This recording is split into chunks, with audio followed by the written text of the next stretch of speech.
This is just a sample of the audiobook. To get the complete audiobook, access the link posted in the first comment.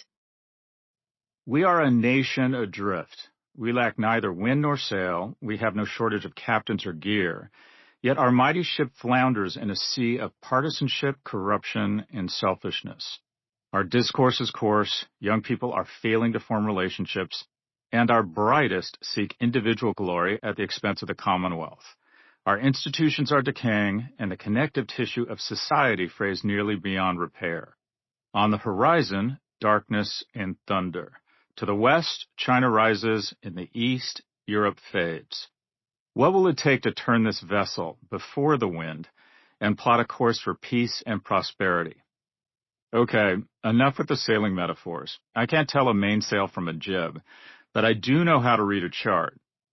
There's something powerful about the visual representation of data. It reaches our instinctive ability to assess by sight versus the intellectual exercise of reading and listening to words and data. For years now, I've been talking to people on my podcasts, in business, and at NYU, where I teach about the state of America and where we're headed. Over and over, I find that data clarifies those conversations, helps me see things clear. So when I decided to collect my views on this essential question of America's sputtering progress, it seemed natural to do it with charts front and center. What the data tells me is not complicated. America is a work in progress, but it's made the most progress toward its ideals. It's become the most like itself when it has invested in a strong middle class. That's my grand economic theory. What makes me so sure about this? The data. And the story that data tells.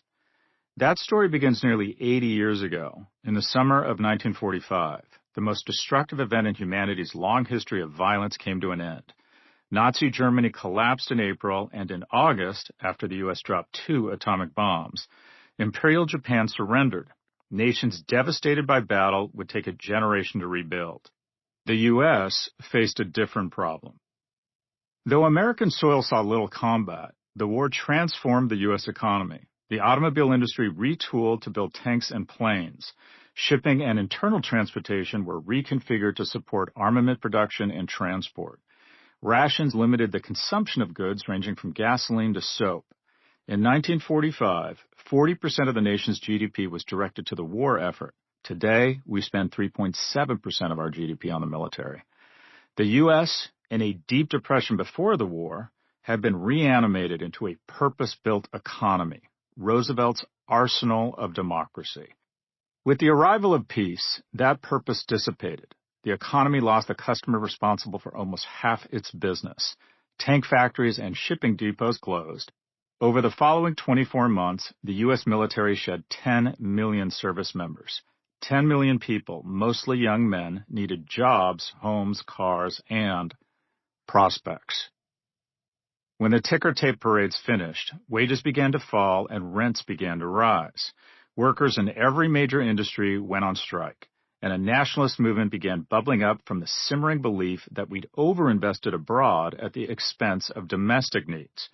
Planners feared that the economy would return to the pre-war depression or worse. Except that's not what happened. Instead, the arsenal of democracy transformed into the engine of capitalism. The next 30 years brought record low unemployment, sustained economic growth, and widespread investment in infrastructure and R&D.